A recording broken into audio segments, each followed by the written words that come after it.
Okay, चलिए बच्चों, सो आज हम स्टार्ट करेंगे एक new topic that is refraction through spherical surfaces. Refraction through spherical surfaces.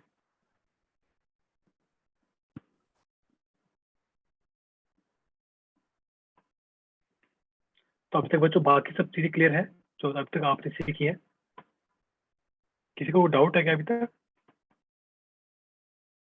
No sir. चलिए नो ठीक है, सर। start करते हैं। ओके ओके,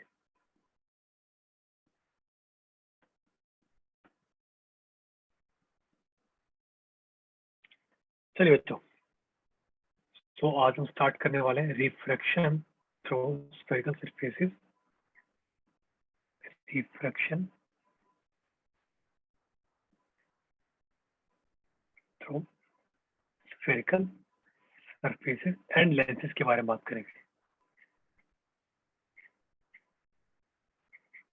ठीक है, चलिए स्टार्ट करते हैं। ओके, अब देखो बच्चों, मान लो कि एक अपना जो लेफ्ट साइड है यहाँ पे कोई एक मीडियम है जिसका रिफ्रैक्टिव इंडेक्स कितना है, μ1 है। ठीक है, और जो दूसरा जो पोर्शन है वो हमारा क्या है बच्चों, एक एक डिफरेंट मीडियम है जिसका पूरा का पूरा जो रिफ्रैक्टिव इंडेक्स है बच्चों, ये यहाँ तक की बात चल रही है, पूरी यहाँ तक की बात चल रही है अंदर मीडियम की। इसका रिफ्रैक्टिव इंडेक्स कितना बच्चों, μ2 है। ठीक है, ये अपना ऑब्जेक्ट है। मान लो कि यहाँ से एक इंसिडेंट रे ऐसे निकली, यहाँ पे रिफ्रैक्शन हुआ। ठीक है, so it's going from, we are assume, किसी को डाउट है क्या? बच्चों प्लीज म्यूट रखो अगर आपको कोई डाउट नहीं है पूछना तो।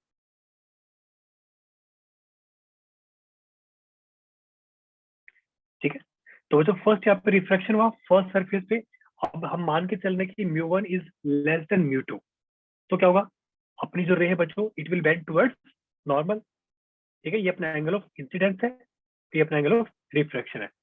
और अपनी जो बच्चों जो इंसिडेंट रे है वो अपनी जो प्रिंसिपल एक्सिस है इसके अंदर एक एंगल बना रही है अल्फा। ये जो लाइन है that is passing through centre of curvature, ये एंगल कौन सा बना रही है, बीटा। और अगली एंगल कौन सा बना रही है बच्चों, गामा।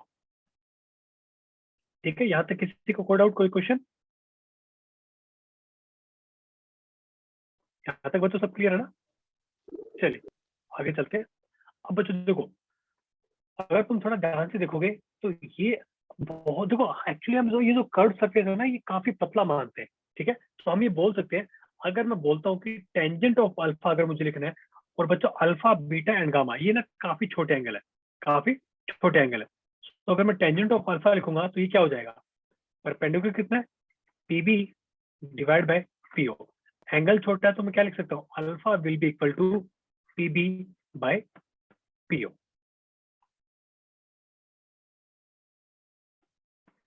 और एक बच्चे पूछ रहे हैं कि सर जो स्फेरिकल सरफेस होता है वो तो 3D होगा। यस बिल्कुल सही, वो 3D होगा।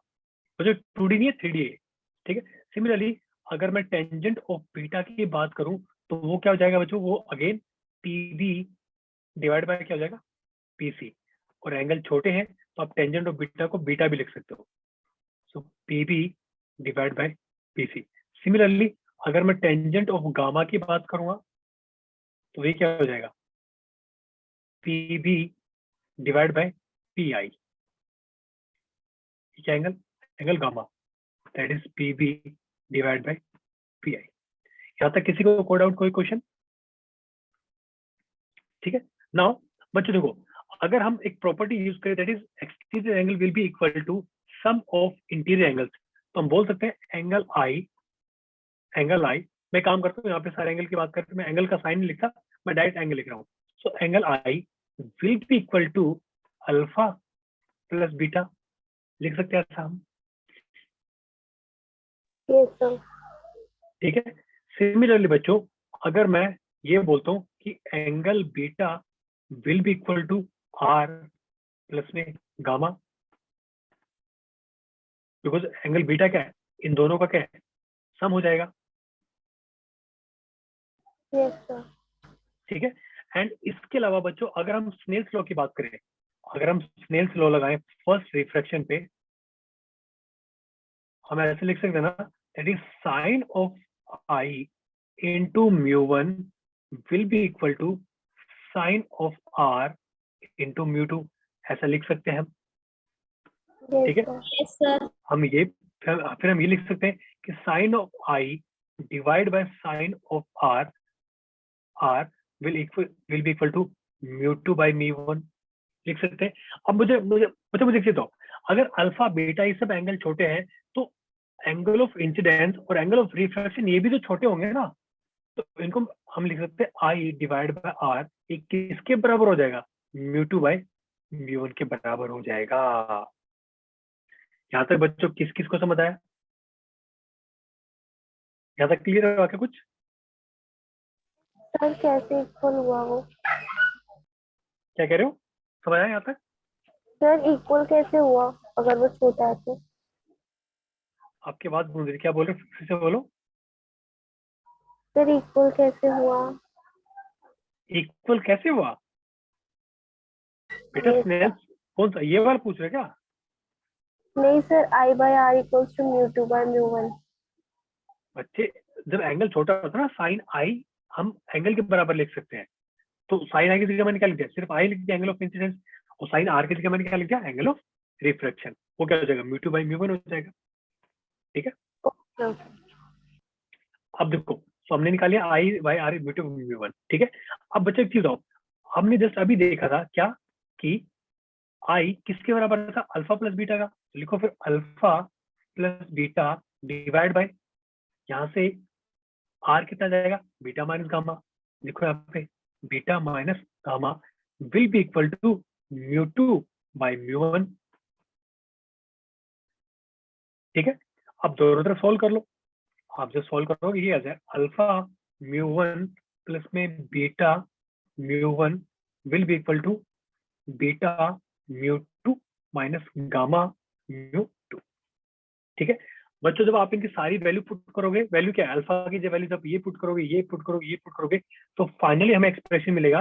मैं एक्सप्रेशन अब डायरेक्टली लिख रहा हूँ, अदरवाइज काफी लंबी क्लास खिंच जाएगी। ठीक है बच्चों, एक्सप्रेशन क्या मिलेगा, हमें मिलेगा that is mu2 divide by v minus mu1 divide by u will be equal to mu2 minus mu1 divide by क्या हो जाएगा अपना r, that is radius of curvature. अभी v और u कहाँ से आ गया बच्चों, ध्यान से देखो, अगर आप देखो पीओ अपना क्या है, पीओ ये तो ऑब्जेक्ट डिस्टेंस है ना, तो हमने क्या पीओ की जगह क्या लिख दिया, हमने माइनस यू। पी आई क्या है, इमेज डिस्टेंस है, तो पी आई की जगह हमने क्या लिख दिया बच्चों, वी। अब जब फाइनली सॉल्व करोगे हमें मिलेगी ये इक्वेशन, हमें मिलेगी ये equation that is mu2 by v minus mu1 by u will be equal to mu2 minus mu1 divide by r। ठीक है, ये बात यहाँ तक किस किस को समझ आई? Yes sir. हाँ, यस या तो कोई सर। डाउट किसी को? ठीक है, तो अपने मिल गए, so relation between object and image distances for refraction at curved surfaces. ठीक है, ये अपना ये रिलेशन आ जाएगा। So mu2 divide by v minus mu1 divide by u is equal to mu2 minus mu1 divide by r। ठीक है, yes sir. इस पे छोटा सा क्वेश्चन करते हैं। क्वेश्चन देखो क्या है, we have to find the position of image. ठीक है, ऑप्शन है बी सी एंड डी।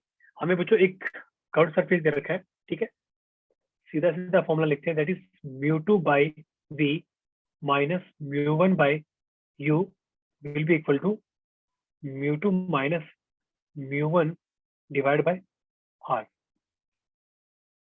ठीक है, mu2 कितना बच्चों, 1.5 डिवाइड बाय v कितना है, इस तो अपने निकालना है, माइनस mu1 कितना है, 1 डिवाइड बाय u कितना हो जाएगा, डिवाइड बाय u कितना हो जाएगा बच्चों, ऑब्जेक्ट डिस्टेंस है -20। बिल्कुल से बच्चों, साइन कन्वेंशन याद है ना, वो हमें पक्के से यूज करने हैं। r कितना बच्चों, +6 है -6,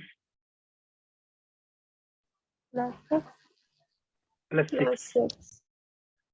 क्यों, देखो ना, अगर आपको रेडियस मेजर करना है तो आपको यहाँ से इधर जाना पड़ेगा, वो की इंसिडेंट रे के पैरेलल है। सो ये क्या हो जाएगा, so 1.5 divide by v plus 1/20 will be equal to, ये कितना हो जाएगा, 0.5 divide by 6। So 1.5 divide by v will be equal to 1/12 minus 1/20, तो एलसीएम ले लो, एलसीएम कितना आ जाएगा 60, एलसीएम आ जाएगा 5 माइनस 3 कितना हो गया 1.5v डिवाइड बाय 5 माइनस 3 कितना होगा बच्चों 2/60 यानी कि 1/30, so v will be equal to plus 45 centimeter. So answer will be B. Answer is B. ठीक है, यहाँ तक कोई डाउट, कोई क्वेश्चन? चलिए अगला क्वेश्चन ट्राई करते हैं. If the position of image is an r from P, find n. ठीक है, ये क्वेश्चन आपको ट्राई कर लेना. यहाँ पे इन्होंने क्या देखा, रेडियस है, रेडियस के टर्म में इन्होंने क्या दे रखा है, ऑब्जेक्ट डिस्टेंस दे रखा है बच्चों. तो ये क्वेश्चन आपको ट्राई कर.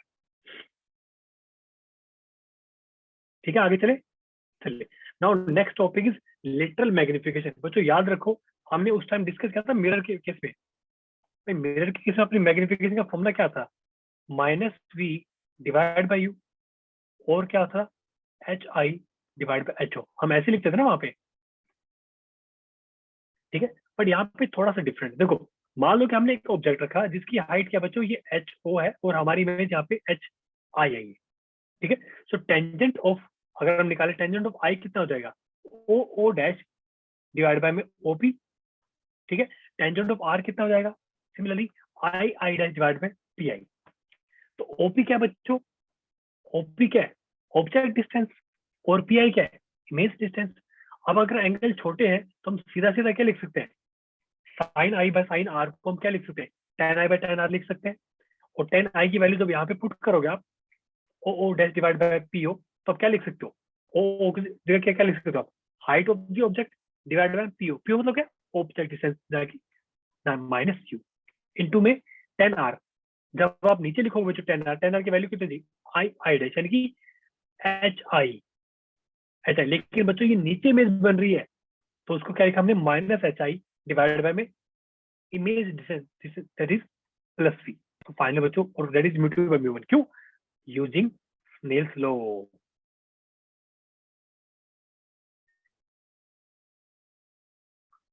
ठीक है, सो फाइनली में ये इक्वेशन मिल जाएगी.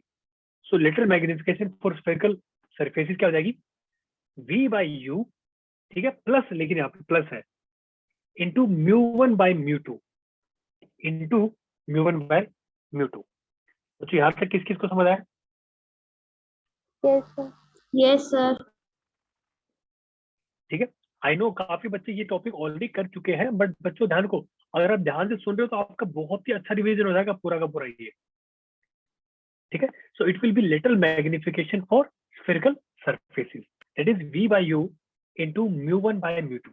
बच्चों म्यू1 एंड म्यू2 का ध्यान रखना. ठीक है, कहीं आप गलत पुट कर दो.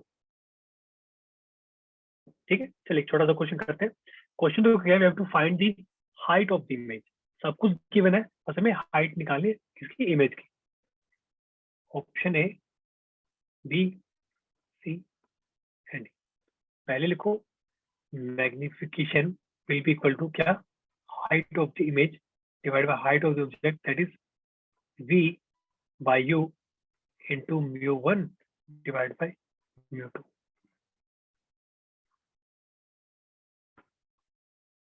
ठीक है, अब देखो, पहले बच्चों में कौन सा फॉर्मूला यूज करना पड़ेगा, mu two by v minus mu one by u will be equal to mu two minus mu one divide by में r. म्यू2 कितना है 1.5 डिवाइड बाय में v. म्यू1 कितना है 1 डिवाइड बाय में -30 which is equal to 1.5 minus 1 divide by में radius कितना बच्चों, +10. तो यहाँ से 1.5 डिवाइड बाय में v which is equal to कितना, ये 0.5 डिवाइड बाय 10, यानी कि आप इसको क्या लिख सकते हो, 1/20 लिख सकते हो, माइनस 1/30. एलसीएम ले लो कितना 60. सो 3 माइनस 2. सो बच्चों v की वैल्यू कितनी हो जाएगी +90. तो निकालो, height of the image divide by height of the object कितना आ गया अपने, +90. ऑब्जेक्ट कितना है, डिस्टेंस -30. म्यू कितना है, म्यू1 कितना है 1, म्यू2 1/2. तो कितना हो जाएगा, ये हो गया अपना 2 आ जाएगा, अगर -2 आ जाएगा, so H I will be equal to height of कितना है 0.5 height of the object into -2, कितना हो जाओ -1 सेंटीमीटर, यानी कि नीचे बनेगी इमेज। इमेज कहाँ बनेगी बच्चों, नीचे, रियल एंड इन्वर्टेड। ठीक है, कोई Yes, डाउट, sir. कोई क्वेश्चन यहाँ पे? चलिए आगे चलते हैं। Now next is find the position and magnification of the image. चलो बच्चों ये क्वेश्चन आप ट्राई करो, ये वाला question. Option A, option B, C and D, ये क्वेश्चन आपको ट्राई करना है।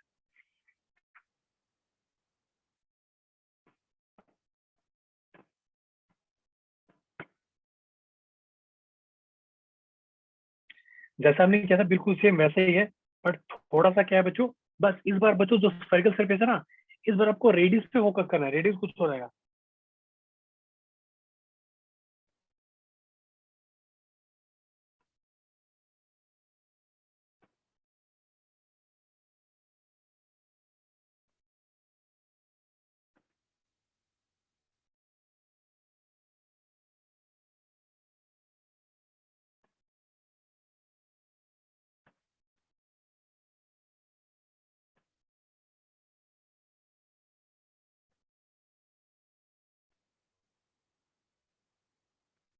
बिल्कुल सेम वैसा ही है, कुछ भी डिफरेंट नहीं है। बस इस बार देखो, मैं इसको सॉल्व नहीं कर रहा, ये आप खुद सॉल्व करोगे। बस ध्यान का रखना बच्चों, इस बार जो रेडियस है वो क्या हो जाएगा बच्चों, रेडियस हो जाएगा -20। क्यों? क्योंकि अगर आप यहाँ से पोल से अगर आप मेजर करोगे रेडियस, तो हमें इस साइड जाना पड़ेगा। बस इस बार बच्चों रेडियस क्या हो जाएगा, नेगेटिव हो जाएगा। ठीक है, और ये क्या बच्चों ध्यान रखना, ये इस बार μ1 है, ये μ2 है। किस किस को ये बात समझ आई? तो इसको सोल्व कर लेते हैं, देखो Yes, sir. इसको सोल्व कर देते हैं। So μ2 divide by v minus μ1 divide by u will be equal to μ2 minus μ1 divide by में r। तो बच्चों ध्यान रखो, μ2 क्या है, μ2 इस बार बाहर वाला है, तो μ2 इस बार 1 है, v माइनस μ1 कितना है 1.5 डिवाइड बाय में म्यू कितना है बच्चों -50, which is equal to 1 minus 1.5 divide by में रेडियस कितना है, रेडियस -20. -20। सबको समझ आ रहा है क्या बोल रहा हूँ मैं? ये बच्चों देखो, मैं इसको कैसे समझता हूँ ना, मुझे चीजें समझ नहीं आती थी बिल्कुल भी। सही बता रहा हूँ, मैं बहुत ही नालायक बच्चा होता था, ऐसे दिमाग तेज चलता था, बट ना चीजें समझता था। भाई जैसे, भाई इमेज कहाँ बन रही है, इमेज इस साइड बन रही है, तो उसको मैं म्यूटू मानता हूँ बस। ठीक है, म्यूटू, चाहे उसकी वैल्यू कम हो ज्यादा हो। जिस साइड ऑब्जेक्ट रखा है उसको मैंने म्यू1 मान रखा है बस। चीजें सॉर्टेड है। उसका फायदा क्या होगा, फॉर्मूले में बच्चों कोई चेंज नहीं होगा, फॉर्मूले में कोई चेंज नहीं। ठीक है भाई, जिस साइड इमेज बन रही है उसको मैंने म्यू2 मान रखा है, जहां पे मैंने ऑब्जेक्ट रखा है उस मीडियम को मैंने म्यू1 मान रखा है। ठीक है, तो इमेज कहाँ बन रही है, इमेज तो इधर बन रही है। ये अपना क्या म्यू2 है, म्यू2 वैल्यू कितनी है 1, तो लिखो 1 भी। म्यू1 कितना है, जहां पे ऑब्जेक्ट रखा है वो कितना है 1.5, तो आ गया अपना। तो 1/v, ये किसके इक्वल हो जाएगा, ये हो जाएगा देखो 1 माइनस 0.5, ये हो जाएगा 1/40 माइनस, ये अपना हो जाएगा हाँ 3/100, 3/10, ये हो जाएगा। ठीक है, तो ले लो इसमें एलसीएम कितना आएगा, एलसीएम 40। एक मिनट, हमको मिस्टेक तो नहीं कर रहा ना, ठीक है माइनस, ठीक है ओके, ठीक है आ गया। तो एक मिनट, हमने कोई तो मिस्टेक की है, रुको, क्या मिस्टेक की चेक करो एक बार।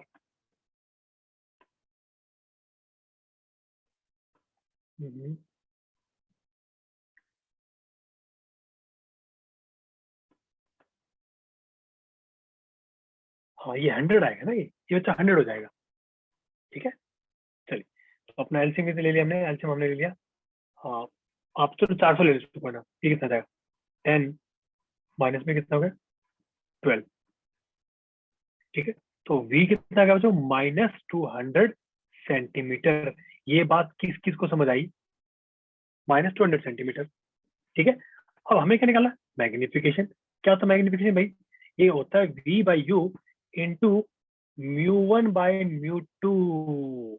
कितना ये -200, u कितना है -50। बच्चों μ1 कितना है इस बार 1.5 डिवाइड बाय 1। ये बात किसको समझ आई? Yes sir.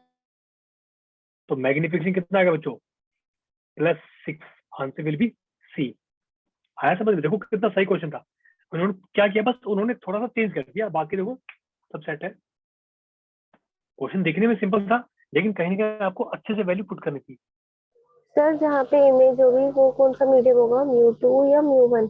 हाँ बेटा, आपके ना आवाज गूंज रही है। आप है ना, आई थिंक माइक्स आपने ईयरफोन लगा रखे होंगे। ईयरफोन को थोड़ा सा फेस से दूर करके बात करो प्लीज, आपकी आवाज गूंज रही है एक्चुअली। बोलो बेटा, क्वेश्चन पूछो। सर मैं पूछ रही थी, बोलूं आवाज आ हाँ रही जी, है?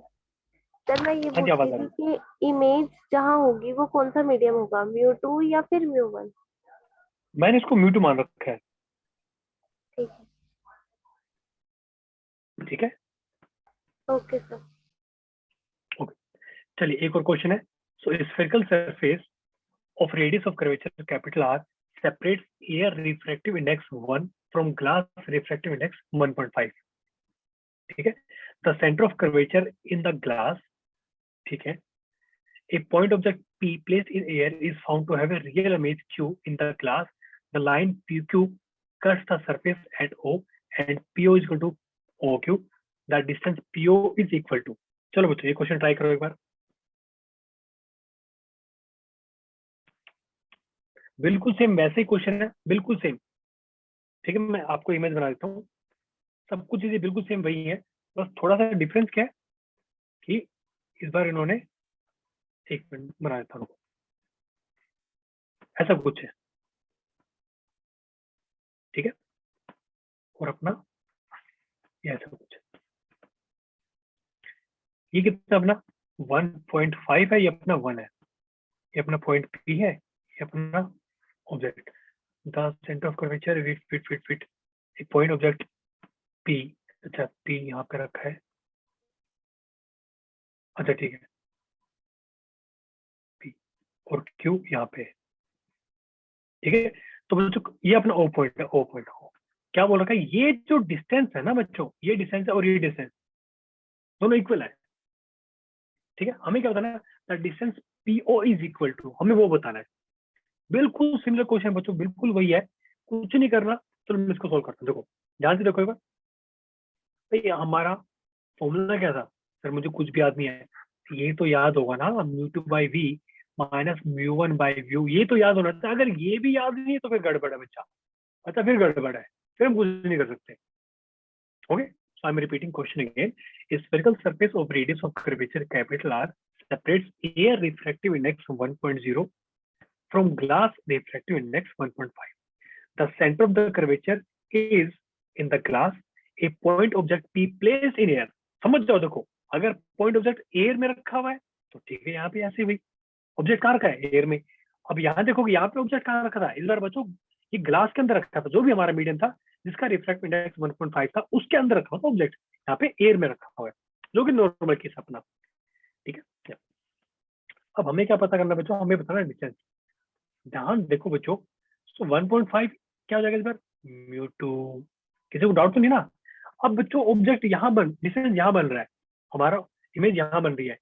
मान लो ये डिस्टेंस एक्स है, तो ये भी एक्स होगा, पर साइन डिफरेंट हो जाएंगे। ये क्या होगा, plus X minus 1 by minus of X will be 1.5 minus 1 divide by are.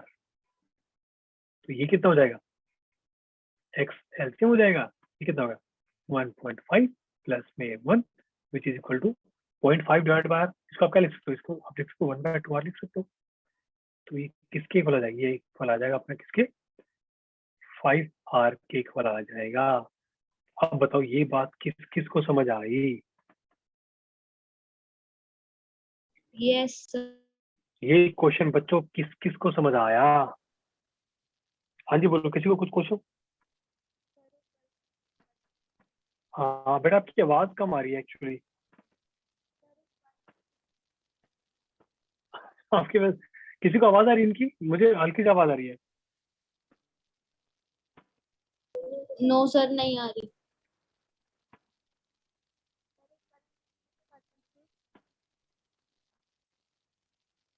बेटा टाइप कर दो प्लीज।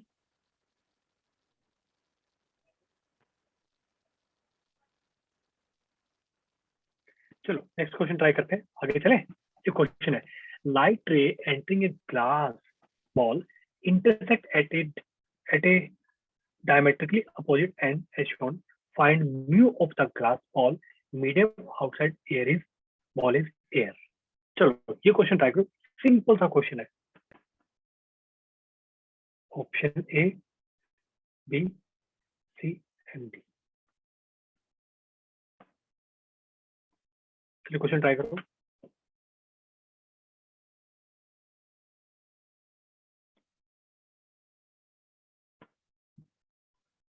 बाहर वाला मीडियम क्या बच्चों? एयर है। अंदर वाला जो मीडियम है उसका हमें रिफ्रैक्टिव इंडेक्स बताना है। फॉर्मूला कौन सा यूज करना है?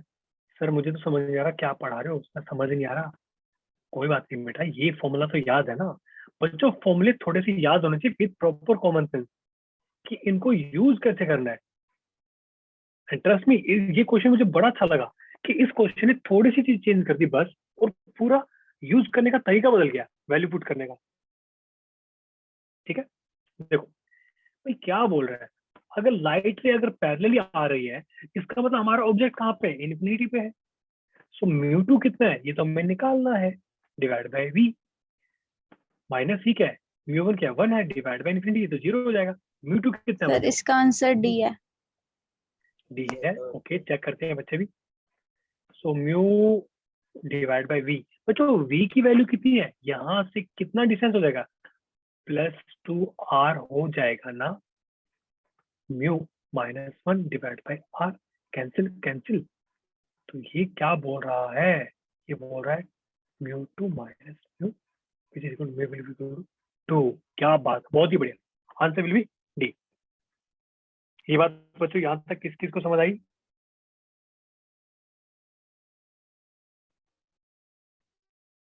क्लियर? आगे बढ़े। चलिए यस बच्चों, sir. Now next topic is lens. बच्चों लेंस के बारे में बात करते हैं, बहुत ही प्यारा टॉपिक, बहुत ही सिंपल सा टॉपिक है। ठीक है, किसी को क्वेश्चन का कोई डाउट यहाँ तक?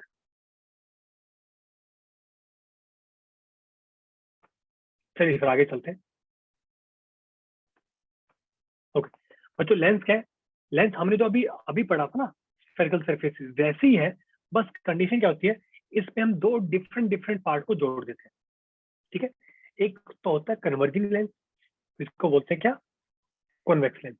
एक क्या होता है बच्चों? डाइवर्जिंग लेंस, इसको क्या बोलते हैं? Concave lens. ठीक है, अब मुझे इनके अंदर इतनी कंफ्यूजन रहती थी कि कौन सा तो कन्वर्जिंग है, कौन सा डाइवर्जिंग है, कौन सा कॉनकेव है, कौन सा कॉन्वेक्स है। तो मैंने क्या किया, उस टाइम मैं स्पेक्स पहनता था, मुझे अभी भी याद है। और मेरे जो ग्लास थे वो मैंने पता किए कि कौन से लेंस है, वो थे कॉनकेव। बस वहां से मुझे फिर याद हो गया कि मेरे जो लेंस है वो कॉनकेव है, यानी जो बीच में से पतले होते थे वो कॉनकेव है, और जो बीच में से मोटे हैं उनको हम क्या बोलते हैं? Convex lens. मैं तो उसको ऐसे याद रखता था। किसी पे के पास कोई और तरीका है याद करने का? कोई शॉर्टकट है क्या? नहीं है? तो कौन है फिर, इसी में चलते हैं आगे। ठीक है, अब देखो बच्चों, अगर हम बात करते हैं कॉन्वेक्स लेंस के बारे में, ठीक है, देखो एक्चुअली होता क्या है कि जो ऑब्जेक्ट साइड है ना, जिस साइड ऑब्जेक्ट हम रखते हैं उसको हम क्या बोलते हैं? वर्चुअल साइड बोलते हैं। और जहाँ पे इमेज बनती है अपोजिट साइड में, उसको क्या बोलते हैं? Real side. यानी कि अगर हमारी इमेज गलती से अगर ऑब्जेक्ट साइड वाली बन गई ना बच्चों, इस साइड ऑब्जेक्ट है वहां बन गई ना, तो बच्चों उसको हम क्या बोलेंगे? उसको हम बोलेंगे वर्चुअल साइड। यानी कि हमारी इमेज कैसे बनेगी? वर्चुअल। ठीक है, अब देखो होता क्या है कि इसको हम कॉन्वेक्स लेंस या कन्वर्जिंग लेंस क्यों बोलते हैं? क्योंकि बच्चों ये क्या करता है, ये जितने भी जो लाइट रेज है उनको एक पॉइंट पे क्या कर देता है? कन्वर्ट कर देता है। एक पॉइंट पे क्या कर देता है बच्चों? एक पॉइंट पे कन्वर्ट कर देता है।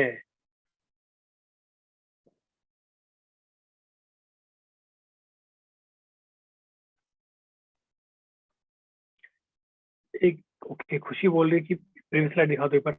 ये थी बेटा प्रीवियस स्लाइड, ये वाली कह रहे हो ना?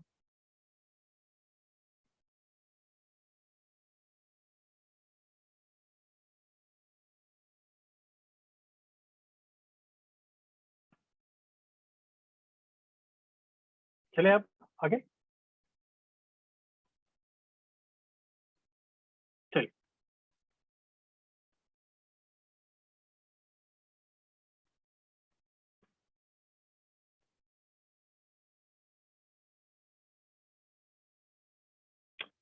चलिए बच्चों देखो, अब टाइम काफी हो गया, आगे चलते आगे चलते आगे चलते। ठीक है, अब देखो, लेकिन बच्चों हमारा जो कॉनकेव लेंस है वो क्या करता है, वो बच्चों डाइवर्ट करता है। अब होता क्या है ना, देखो ये जो बच्चों ये जो रेज है ना, ये वाली रेज, ये अपनी इंसिडेंट रेज है, ये अपनी रिफ्लेक्टेड है, और ये बच्चों बच्चों आफ्टर रिफ्रैक्शन एक्चुअली मीट कर रही है, एक्चुअली मीट कर रही है। तो यहाँ पे हमारी इमेज कैसी बन रही है, रियल इमेज बन रही है।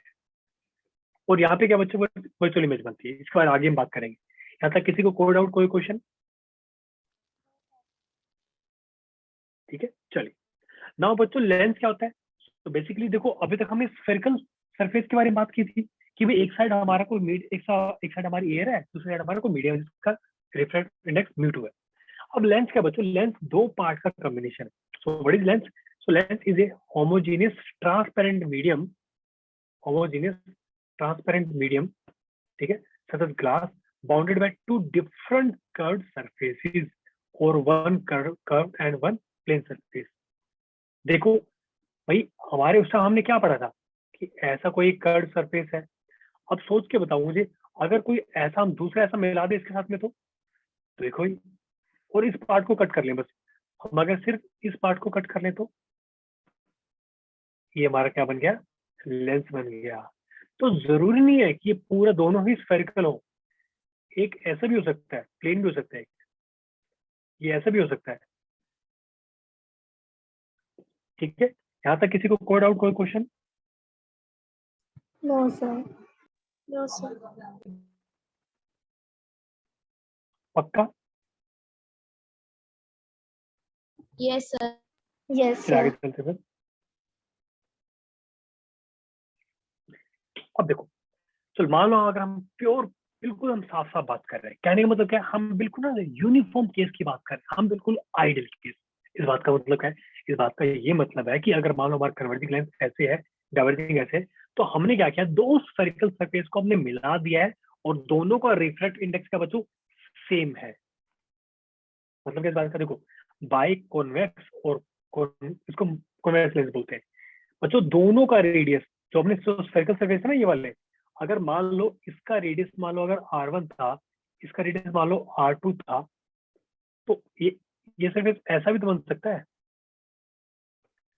ये सरफेस ऐसा भी तो बन सकता है ना। ये बात किस किस को समझ आई भाई? दो अगर सरफेस हम ऐसा भी तो मिला सकते हैं। देखो, एक का रेडियस डिफरेंट है, एक का रेडियस डिफरेंट है। ये बात किस किस को समझ आई? Yes, sir. ठीक है, लेकिन कन्वर्जिंग लेंस हम क्या मानते हैं बच्चों, दोनों का रेडियस क्या है, सेम R1 R2 है, इक्वी कॉन्वेक्स और इक्वी कॉनकेव। ठीक है, ओके। अब देखो, अगर आप इसकी बात करोगे तो क्या होने वाला है, ध्यान से देखो। अगर हम बात करते, अगर रेज ऐसे आएंगी तो फाइनली ऐसे मीट करेगी।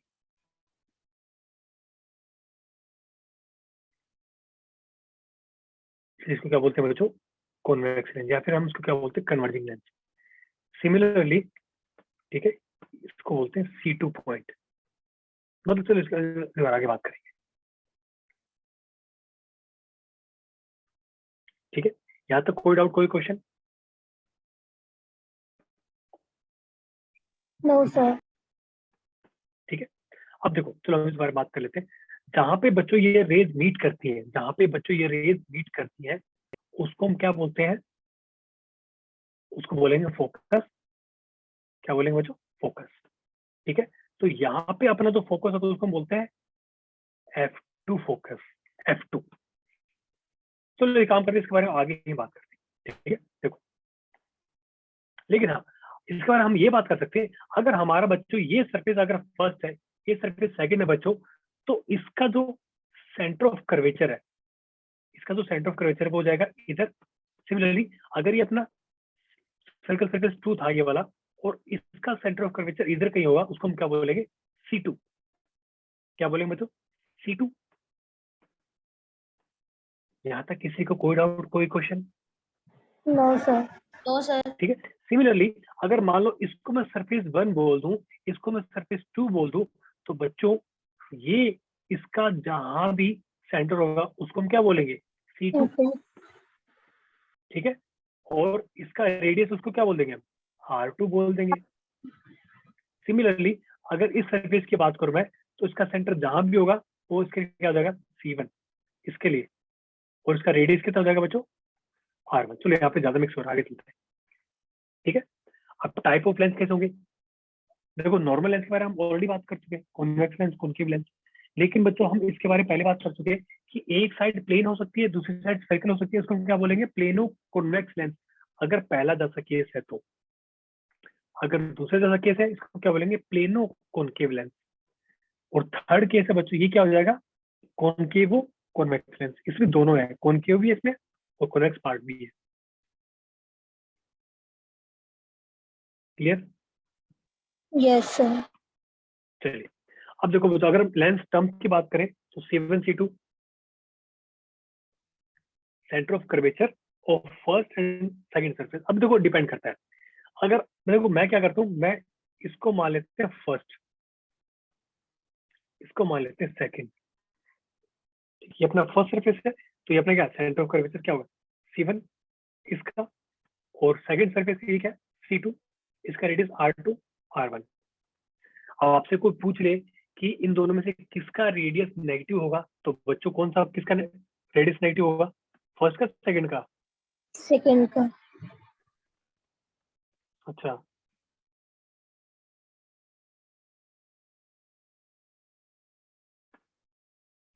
समझ रहा है क्यों? बिकॉज हमें अगर रेडियस मेजर करना है तो हमें इधर जाना पड़ेगा, नेगेटिव। ठीक है। चलिए बच्चों अब हम बात करते हैं लेंस फॉर्मूला के बारे में, जो कि आप बार बार यूज करोगे, लेंस फॉर्मूला। ठीक है। सीधा सीधा फॉर्मूला होता है 1/v minus 1/u is equal to 1/f। अब मुद्दा ये है कि भाई अभी तक थोड़ी देर पहले तो हम एक ऐसा कुछ पढ़ रहे थे, क्या भाई? μ2 divide by v minus μ1 divide by u which is equal to μ2 minus μ1 divide by r। हम ये पढ़ रहे थे। अब एकदम से ये कहां से आ गया? 1/v minus 1/u is equal to 1/f। बात तो सही है। ये डाउट आता नहीं किसी को कि अभी तो हम कुछ और पढ़ रहे थे, एकदम से ये फॉर्मूला कहां से बीच में आ गया? Sir, एक लेंस मेकर फॉर्मूला, एक लेंस फॉर्मूला. अरे बेटा वो तो ठीक है, लेकिन हमने इसमें रिफ्रैक्टिव इंडेक्स को मान क्यों नहीं रखा? क्योंकि जो लेंस है उसका रिफ्रैक्टिव इंडेक्स डिफरेंट होगा बाहर के मीडियम से, उसको हमने कंसिडर क्यों नहीं कर रखा इसमें? ये थिन लेंस है। बिल्कुल सही, ये आंसर किसने दिया है? वर्षा। वर्षा, बहुत बढ़िया, छा गए वर्षा तुम। देखो बच्चों, सिंपल सा फंडा है। फंडा देखो क्या फंडा ये है कि अगर हमारा लेंस पतला हो, अगर हमारा लेंस पतला हो और जो ऑब्जेक्ट डिस्टेंस है उसके रिस्पेक्ट में उसकी जो मोटाई है लेंस की काफी कम हो, तो हम ये फॉर्मूला यूज करते हैं। किस किस को ये बात समझ आई? आगे समझ गए? ठीक है। लेकिन अगर हम बात करते हैं रिफ्रैक्शन एट स्फेरिकल सरफेस, मान लो अगर हम पहले वाला केस की बात करें जो हमने शुरू में सीखा था, हमारी इक्वेशन क्या है? इक्वेशन आई थी। ठीक है। अब मुझे एक चीज बताओ, अगर मान देखो ये तो इस केस में ना स्फेरिकल सरफेस के केस में, लेकिन बच्चों ये भी तो कहीं ना कहीं स्फेरिकल सरफेस का ही पार्ट तो है, वैसे कुछ ये भी तो है। तो यहाँ पे हम अप्लाई कब करेंगे? जब इसकी मोटाई क्या हो? कंसिडरेबल हो। मोटाई कंसिडरेबल हो मतलब क्या? लेंस पतला नहीं होना चाहिए, तो हाँ इसको हम यूज करेंगे, जिसको हम क्या बोलते हैं? Lens maker formula. क्या बोलते हैं बच्चों? Lens maker formula. ठीक है। मान लो अगर ऐसा हो जाए तो कैसे करेंगे? देखो अब यहाँ पे थोड़ा सा ध्यान से सुनना, बस जो यहाँ लिखा है उसको मत सुनो, पहले देखो। एक काम करो, आप सिर्फ फर्स्ट वाले सरफेस सरफेस फोकस करो, सिर्फ इस पे फोकस करो। आप ये मान के चलो कि अंदर इधर कोई दूसरा चीज है ही नहीं, सिर्फ फर्स्ट स्फेरिकल सरफेस है। तो उसके अकॉर्डिंग याद करो क्या आ जाएगा? μ2/v minus μ1/u which is equal to μ2 minus μ1 divide by r। यही था ना फॉर्म भाई? मैं एक काम करता हूँ, मैं पहले जनरल फॉर्मूला लिखता हूँ तो हमने सीखा है। μ2/v minus μ1/u which will be equal to μ2 minus μ1 divide by r। ये बात किस किस को समझ आई? Yes, sir. अब देखो, अब मैंने क्या किया, मैंने ये जो फर्स्ट है ना, इसको जो फर्स्ट स्फेरिकल सरफेस है इसको मैंने मान लिया 1, ये अपना फर्स्ट सरफेस है। अगर फर्स्ट सरफेस है बच्चों तो इसका रेडियस कितना है? r1। ठीक है, अब देखो मुझे एक चीज बताओ, जो फाइनल इमेज बनेगी वो तो दोनों सरफेस से रिफ्रैक्शन होने के बाद बनेगी ना फाइनल इमेज। तो ये बात किस किस को समझ आई? Yes, sir. तो मैंने क्या किया, मैं पहले हाफ सर्फेस की बात कर रहा हूँ, मैं पहले सिर्फ इस सरफेस की बात करूँ तो इसको मैं 2 पार्ट में डिवाइड कर देता हूँ। मैं सिर्फ अभी लेफ्ट पार्ट की बात कर रहा हूँ, जो लेफ्ट वाला पार्ट है। राइट वाला पार्ट को मैंने नाम दिया सेकंड। मैं फर्स्ट सरफेस की बात कर रहा हूँ, और मान लो फर्स्ट सरफेस से रिफ्रैक्शन होने के बाद हमारी को इमेज बन रही है जिसको जो डिस्टेंस है v1। तो इक्वेशन क्या हो जाएगी? μ2 बाई v1 माइनस, ये तो ओरिजिनल ऑब्जेक्ट था, ये डिस्टेंस कितना है? μ1 by u which is equal to μ2 minus μ1 divide by में इसका रेडियस कितना है? r1। लिखो फर्स्ट इक्वेशन। बच्चों जो v1 था ना, जो जो ये इमेज बनी थी पहले रिफ्रैक्शन की वजह से, वो अब एज ए ऑब्जेक्ट काम करेगी सेकंड सरफेस के लिए। ठीक है, अब याद करो मैंने आपको क्या बोला था कि जिस साइड इमेज बनती है उसको मैं क्या, उसको मत देखो क्या था, ये μ2 बाई म्यू था ना, सॉरी μ2 बाई v था। सिमिलरली इमेज तो इधर ही बनेगी ना, तो ये क्या हो जाएगा? μ1 बाय फाइनल इमेज कहाँ बन रहेगी? v डिस्टेंस पे μ1 by v minus μ2 by v1 which is equal to μ1 minus μ2 divide by में r2। ये बात बच्चों किस किस को समझ आई? Yes, sir. Yes, sir. Clear? कोई डाउट, कोई क्वेश्चन? अब देखो दोनों में क्या है, ये वाली टर्म कांस्टेंट है और कॉमन है, दोनों को ऐड कर दो। फाइनली ऐड करोगे हमारी बच्चों एक नई इक्वेशन आ जाएगी, क्या? 1 बाय v माइनस 1, जो μ1 तो कॉमन आ जाएगा और μ2 माइनस μ1 इधर से कॉमन आ जाएगा, तो ये क्या हो जाएगा? 1 by r1 minus 1 by r2। तो फाइनली में एक नई इक्वेशन मिल जाएगी जिसको हम क्या बोलते हैं? Lens maker formula. बच्चों ये बात किस किस को समझ आई? Clear, sir.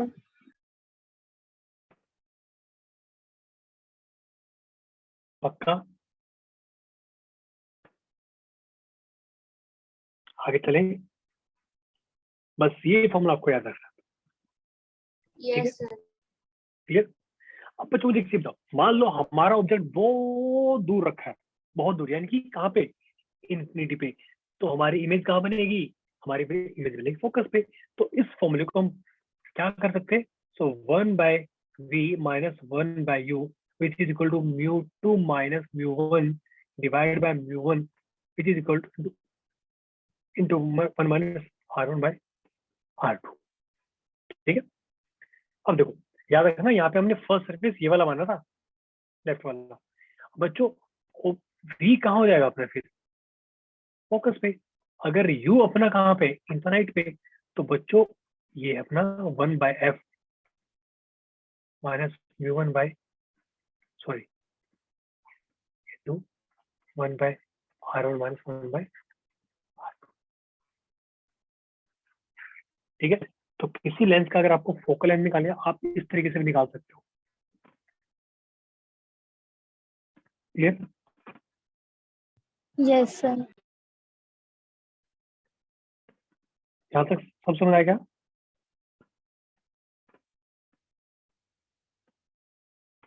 चलिए आगे चलते फिर।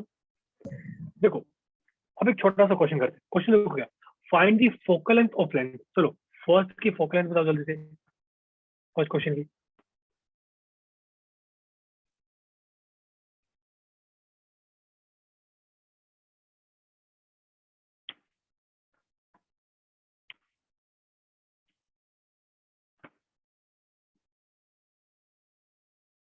कैसे करोगे भाई? फोकल लेंथ पूछी है 10 सेंटीमीटर।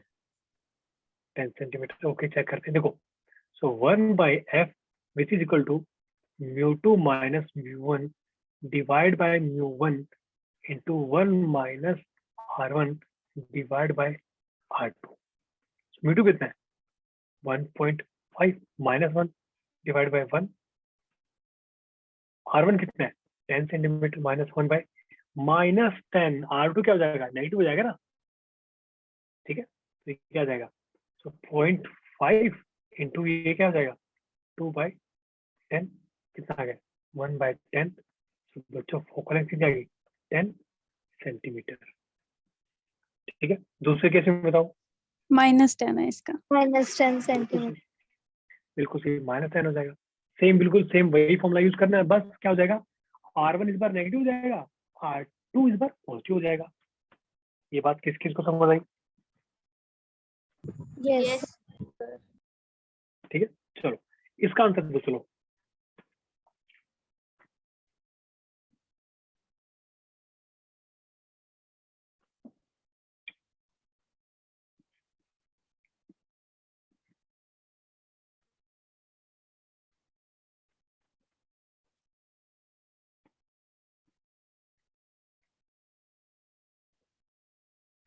क्या आंसर है बच्चों।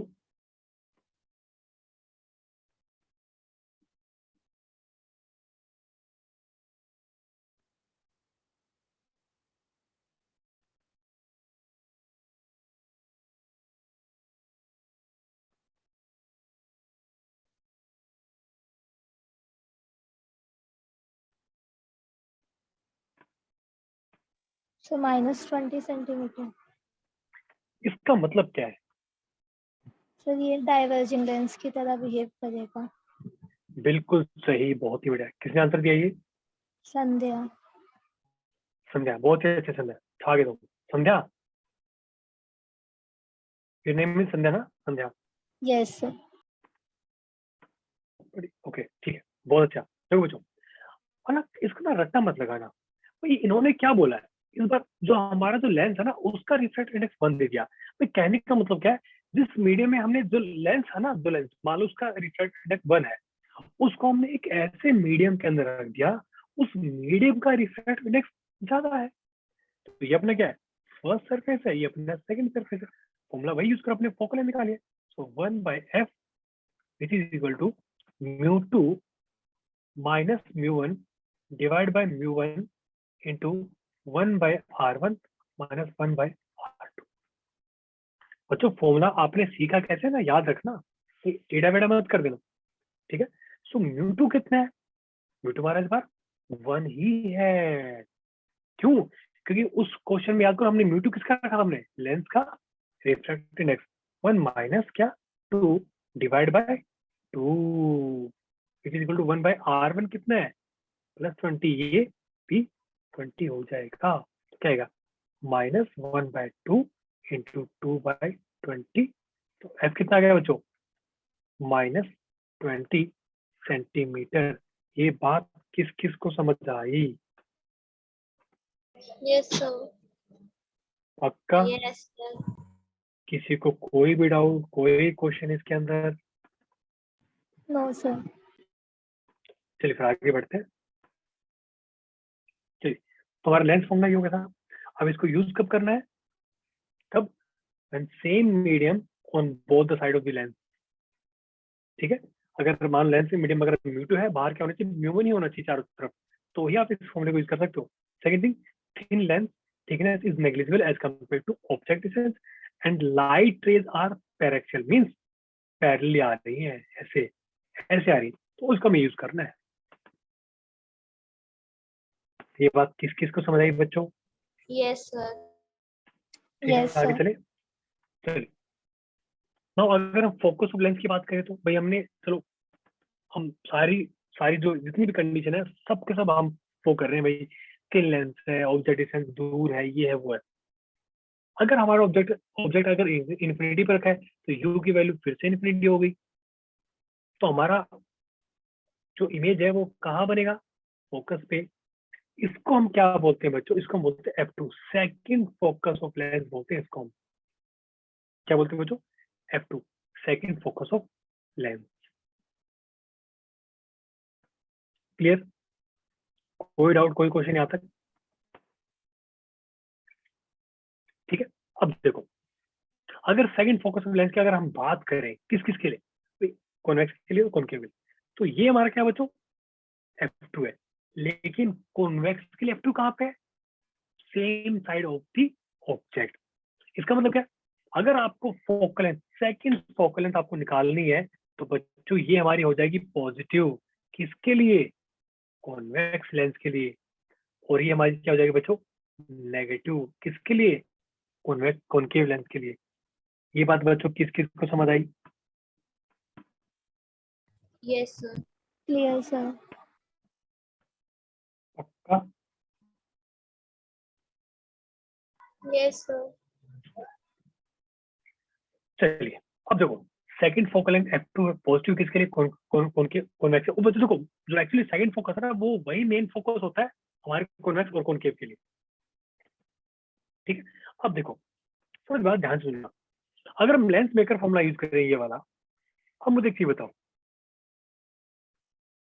कॉन्वेक्स लेंस हमारा ऐसा था, ये हमने इसका फर्स्ट मान रखा सरफेस, ये सेकंड है, तो बच्चों R1 क्या होगा, हमेशा पॉजिटिव होगा नहीं होगा, कॉन्वेक्स यस। लेंस की बात कर रहा हूँ, और R2 हमेशा नेगेटिव होगा।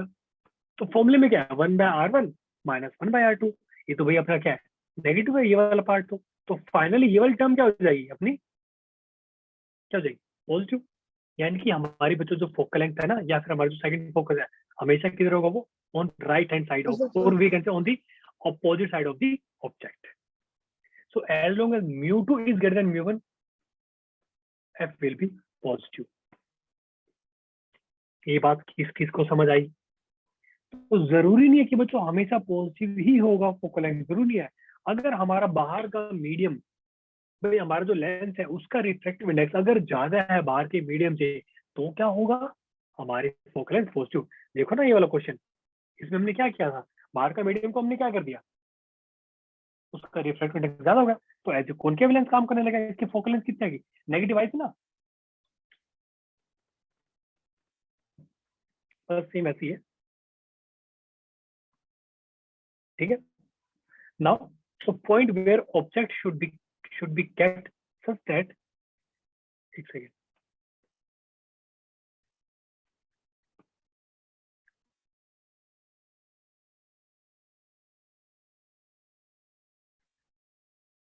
ओके, या सो सेकंड डेफिनेशन क्या बच्चों, so point where object should B,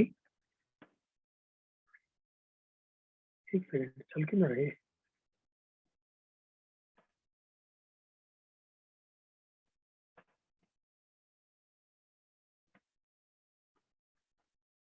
चलो मैं उसका मैसेज डिक्टेट कर देता हूँ। या so point where object should be kept such that the rays emerging out refraction are parallel to principal axis. I think ये बात सबको पता होगी, हमने उस टाइम डिस्कस भी किया था कि अगर मान लो लाइट रेज अगर इन्फिनिटी जा रही है तो कहाँ पे कन्वर्ट होंगी, फोकस पे। अगर आप फोकस पे रख दोगे तो जो लाइट रेज है वो तो क्या हो जाएंगी, वो पैरेलल हो जाएंगी आफ्टर रिफ्रैक्शन। ये बात यहाँ तक किस किस को समझ आई? Yes sir. ठीक है, चलिए so just give me 1 second ना।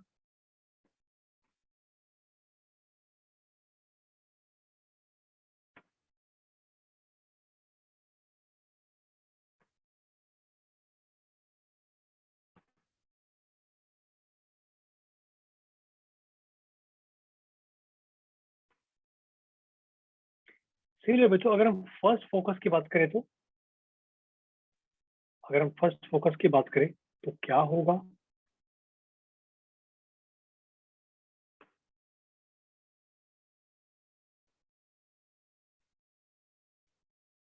चलिए देखो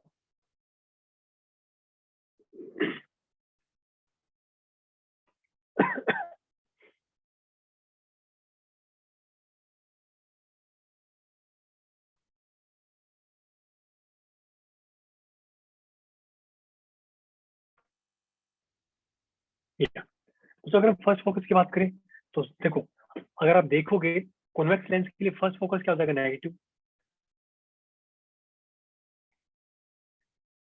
ठीक है, एंड कॉनकेव लेंस के लिए फर्स्ट फोकस क्या हो जाएगा, पॉजिटिव हो जाएगा ना। यहाँ तक किसी को कोई क्वेश्चन, भाई हमने जो अब तक सीखा उसका हमने अपोजिट कर दिया बस। ठीक है, चलिए बड़ा एक छोटा सा क्वेश्चन करते हैं। क्वेश्चन देखो क्या क्वेश्चन इज, ये वाला क्वेश्चन करते हैं। Concave lens of focal length 20 centimetre as object place 12 centimetre from it, determine position of the image. बच्चों जो नॉर्मल लेंस का फॉर्मूला था उसको यूज करके ये क्वेश्चन सॉल्व करो जल्दी से एक बार।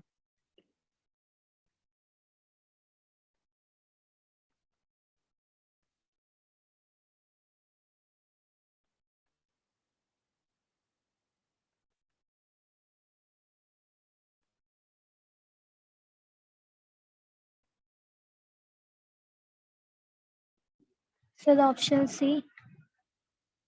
Option C. ओके,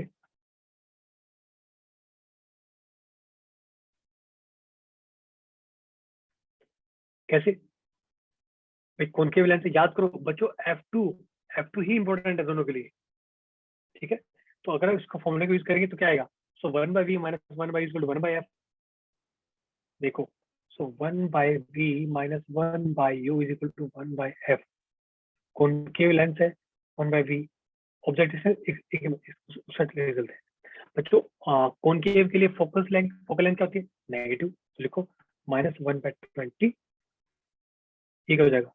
इसको 1/u को साइड ले आओगे, ठीक है, 1/-12। एलसीएम ले लो आप, 60 -5 माइनस 3 5। तो answer will be v will be equal to -60 divide by में कितना? 8। आंसर क्या जाएगा बच्चों? आंसर विल बी सी, ठीक है। नेक्स्ट क्वेश्चन, ये क्वेश्चन बच्चों आपको होमवर्क है, ये आप खुद ट्राई करना। यहाँ तक किसी को कोड आउट कोई question? No, sir. No, sir. ठीक है, सो आई थिंक आज की क्लास के लिए काफी हो गया, ठीक है। So let's meet in next class. अगर किसी को कोई डाउट है आप मेरे से कोई भी क्वेश्चन अभी पूछ सकते हो, अगर आपको कोई क्वेश्चन पूछना है।